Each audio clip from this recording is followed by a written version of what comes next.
Bismillahirrahmanirrahim. Assalamualaikum warahmatullahi wabarakatuh. Bismillahi alhamdulillah. Alhamdulillahi rabbil alamin. Allahu la ilaha illa huwar rahmanir rahim. Al-malikul haqqul mubin. Qala Allah ta'ala fi kitabihil karim. A'udzu billahi minasyaitonir rajim. Bismillahirrahmanirrahim. والذين آمنوا وعملوا الصالحات أولئك أصحاب الجنة هم فيها خالدون صدق الله العظيم. اللهم صل وسلم على نبينا محمد وعلى آله وأصحابه أجمعين ومن تبعهم بإحسان إلى يوم الدين أما بعد.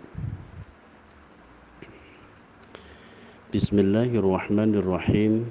Bapak dan Ibu peserta riyadhah, semoga sampai hari ini Bapak dan Ibu masih terjaga niatnya yang lurus di jalan Allah, dan semoga Allah tetap dalam kasih sayangnya, memberikan ampunan dan rahmat serta keberkahan kepada kita semuanya. Amin ya rabbal alamin. Bapak dan Ibu, kami mohon izin untuk memperdalam materi sebelumnya, yaitu tentang rezeki atau konsep rezeki.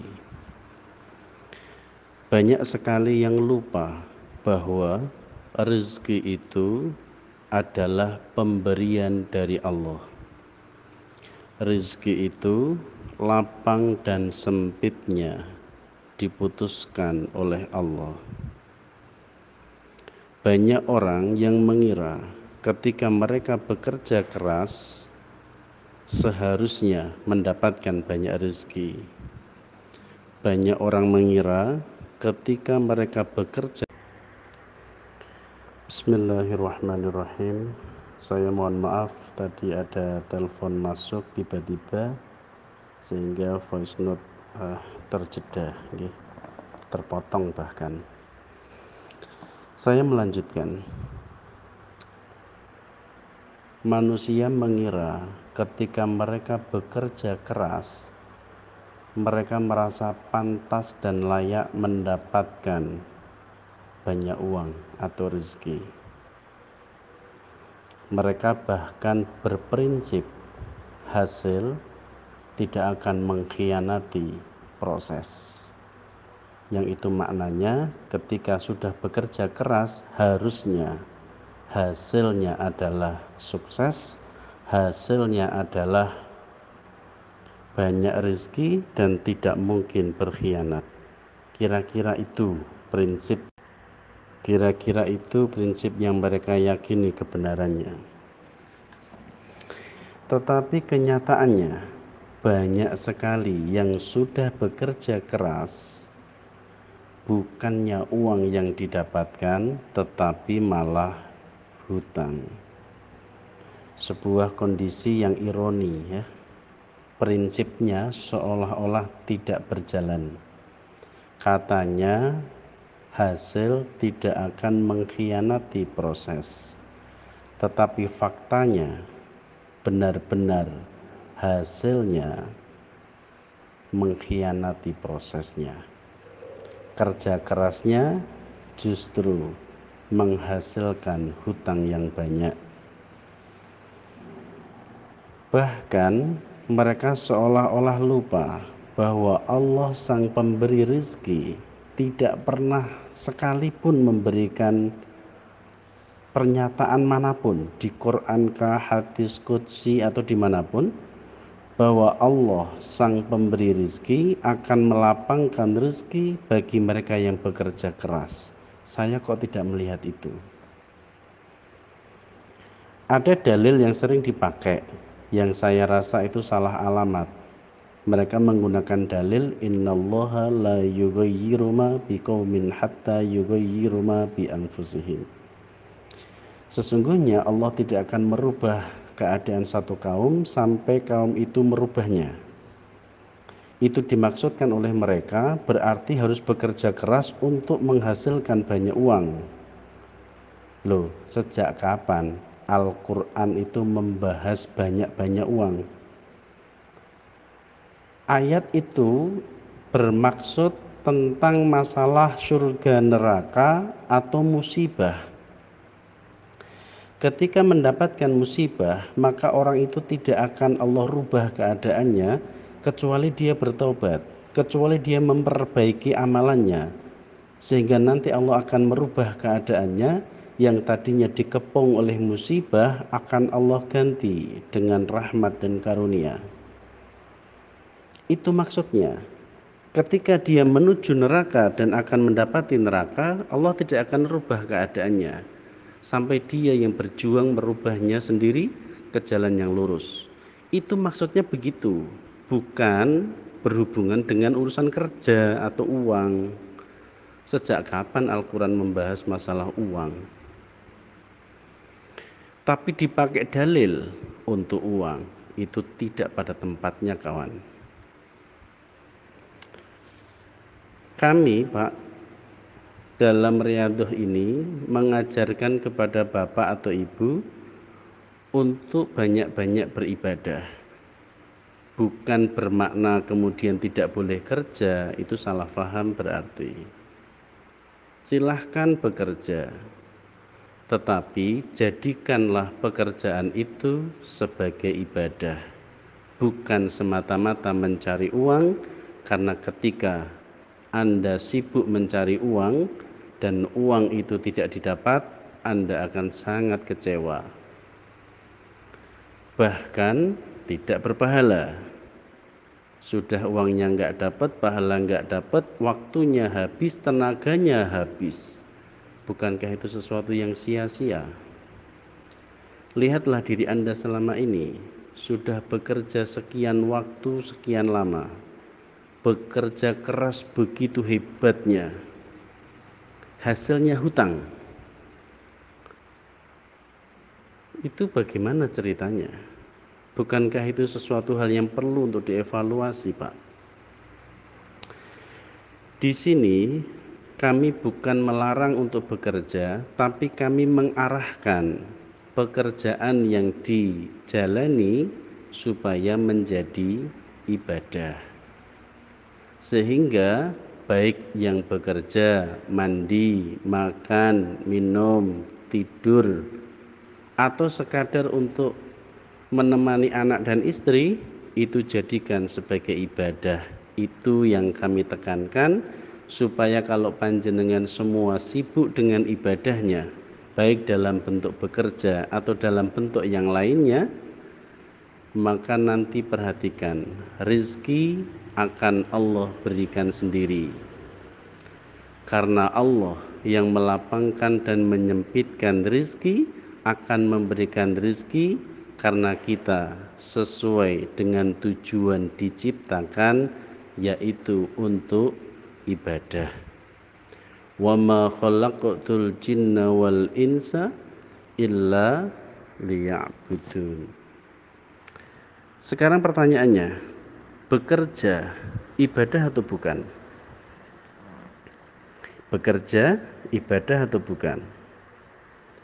Mungkin ada yang berkata ibadah, ada yang berkata bukan. Sekarang kita lihat apa makna dari ibadah, apa definisi ibadah. Ibadah adalah segala amal perbuatan yang niatnya lillah atau kepada Allah. Ketika dia bekerja untuk mencapai ridho Allah, maka ibadah. Kalau niatnya kepada selain Allah, maka tidak dimaknai ibadah. Maka ketika Anda bekerja, yang Anda niatkan mencari ridhonya Allah atau mencari uang, saya rasa Anda nggak bisa bohong deh. Yang Anda niatkan adalah mencari uang, karena ketika bekerja nggak dapat uang, Anda bingung kan? Seolah-olah merasa gagal kan? berarti Anda mengukur tujuan dari pekerjaan Anda adalah uang, bukan ridhonya Allah. Berarti dengan begitu bekerja tidak bermakna ibadah ketika niatnya mencari uang. Harusnya adalah kepada Allah, bukan mencari uang. Lalu bagaimana supaya bekerja menjadi ibadah? Begini Pak, rizki itu sudah diputuskan Allah, sudah dituliskan sebelum kita lahir, yaitu di zaman azali ketika ruh kita ditiupkan di kandungan ibu, kita sudah dituliskan rezeki kita. Maka pertanyaannya, kalau rezeki sudah diputuskan, ngapain kita kerja? Bukan berarti saya ngajak untuk tidak bekerja loh ya, tapi ini pertanyaan ilmiah. Ketika sudah diputuskan garis rezeki kita, ngapain kita kerja? Pertanyaan ini jawabannya akan sama dengan pertanyaan yang disampaikan istri baginda Rasulullah Aisyah radhiyallahu anha. Beliau pernah bertanya kepada baginda Rasulullah. Kala itu Rasulullah sholatnya begitu banyak sekali. Sampai-sampai Aisyah radhiyallahu anha bertanya, "Wahai baginda Rasulullah, engkau telah dijamin surga. Engkau telah dijamin diampuni dosa yang lalu dan yang akan datang.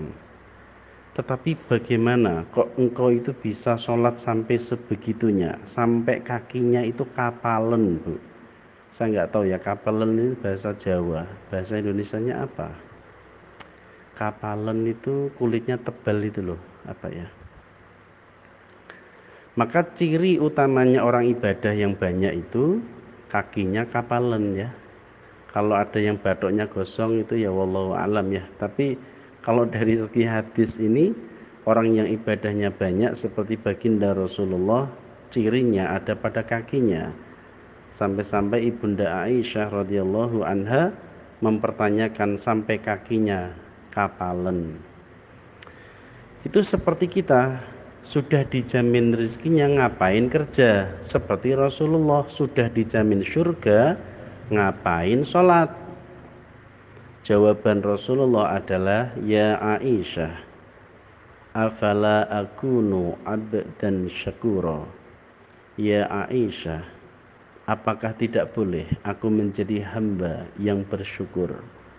Sholatku, sholatnya Rasulullah bukan untuk surga, tetapi mensyukuri nikmatnya Allah karena diberikan kesempatan untuk bersujud kepadanya. Sholatnya begitu banyak itu karena bentuk rasa syukurnya. Maka itu pun jawaban kita. Ketika Anda bekerja itu bukan untuk mencari uang, tetapi untuk mensyukuri pekerjaan yang Allah beri. Karena rezeki sudah diputuskan. Maka kita bekerja bukan untuk mencari rezeki, bukan untuk mencari uang, karena sudah diputuskan Allah. Sekarang kita bekerja itu hanya karena ingin mensyukuri pekerjaan yang Allah beri. Dengan begitu, pekerjaan itu akan bermakna ibadah. Maka efeknya adalah ketika Anda berniat mensyukuri pekerjaan yang Allah beri, maka Anda harusnya bekerja dengan maksimal berapapun digaji, berapapun pendapatannya. Maka dengan begitu tidak perlu peduli berapapun gajinya, apapun pekerjaannya selama itu halal, meskipun seperti tidak sepadan, bekerjalah maksimal karena kita sedang mensyukuri nikmat yang Allah beri, yaitu berupa pekerjaan. Maka bekerjalah. Urusan gaji, urusan pendapatan itu biar Allah yang urus. Maka dengan begitu kerja itu akan bermakna ibadah karena niatnya bukan kepada selain Allah, bukan untuk mencari uang, tetapi untuk mensyukuri nikmatnya Allah, berarti lillah, itu berarti ibadah. Bapak dan Ibu, maka dengan ini kami berharap Bapak dan Ibu bisa berlatih menjadikan segala perilaku atau amalannya setiap hari, day to day, detik ke detik, dijadikan sebagai ibadah. Wal asri innal insana lafi khusrin illa alladzina amanu wa amilus solihati wa tawasaw bil haqqi wa tawasaw bis sabr. Demi waktu yang terus berjalan, demi waktu yang tidak mau berhenti, maka manusia itu sesungguhnya dalam keadaan merugi, kecuali dia dalam memenuhi waktunya dengan iman dan amal solih. Dia menetapi kebenaran dan menetapi kesabaran. Maka Bapak dan Ibu, rugi jika Anda sibuk mencari atau sibuk dalam tidak ibadah. Rugi jika hidup Anda dibuang-buang untuk sesuatu yang bukan ibadah. Maka Anda akan menjadi orang yang beruntung ketika menggunakan waktu yang diberikan Allah untuk ibadah. Termasuk pekerjaan, jadikan pekerjaan itu sebagai ibadah dengan cara mensyukurinya, bukan untuk mencari uangnya.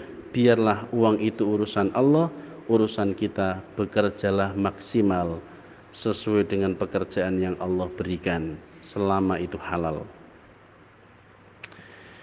Maka dengan demikian kami mencoba untuk mengajak Bapak Ibu semuanya menyibukkan diri dalam ibadah. Kami meminta sholat 5 waktunya berjamaah, sedekah ketika mendapatkan rezeki, sholat tasbih, sholat tahajud, sholat duha, membaca Al-Fatihah yang banyak, membaca sholawat yang banyak. Itu adalah upaya kami memilihkan amalan-amalan akbar yang besar, yang berpahala sangat berat.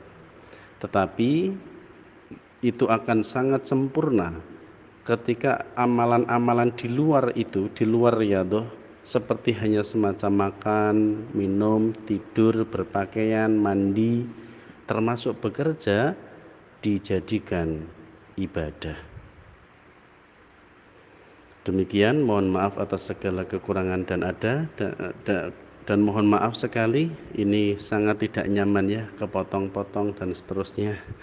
Jadi kurang nyaman saya dalam memberikan materi, tapi semoga bisa diambil pelajarannya. Terima kasih atas segala perhatiannya. Mohon maaf sekali atas segala kekurangan yang ada. Allahu a'lamu bis-shawab. Assalamualaikum warahmatullahi wabarakatuh.